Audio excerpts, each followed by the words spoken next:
दिल्ली सिख गुरुद्वारा प्रबंधक कमेटी वालों इत्थों के गुरुद्वारा रकाबगंज साहिब विखे भाई लखी शाह बंजारा हाल विच स्थापित किया गया Guru Tegh Bahadur corona care centre लोगों को समर्पित कर दिता गया।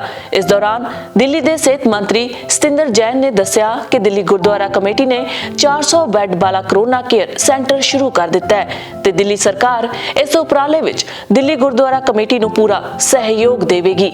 उन्हें इस पहल कदमी लई दिल्ली गुरुद्वारा प्रबंधक कमेटी का धन्यवाद किया ते भी दस्सिया कि सेंटर नूं LNJP हस्पताल नाल जोड़िया गया है तां जो किसी भी मरीज की हालत गंभीर होण ते उस नूं उत्थे रैफर किया जावे अते मरीज का ICU विच इलाज किया जावेगा।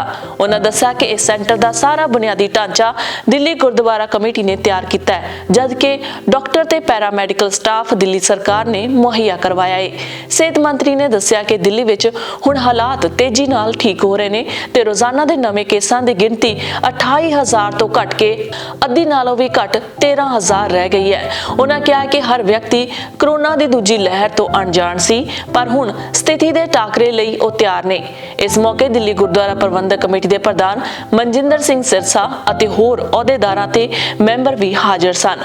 उधर मनजिंदर सिरसा ने इस उपराले विच सहयोग देण ते सेंटर लई मैडिकल स्टाफ मुहैया करवाउण लई दिल्ली सरकार का धन्नवाद किया। उन्होंने कहा कि केंद्र विच मरीजां नूं ऑक्सीजन तो इलावा दवाइयां ते खाना दिता जाएगा अते सारी सेवा मुफ्त होवेगी। उन्होंने दस्सिया कि दिल्ली गुरुद्वारा कमेटी ने डॉक्टरां ते पैरामैडिकल स्टाफ दे ठहरन लई ढुकवें प्रबंध कीते ने।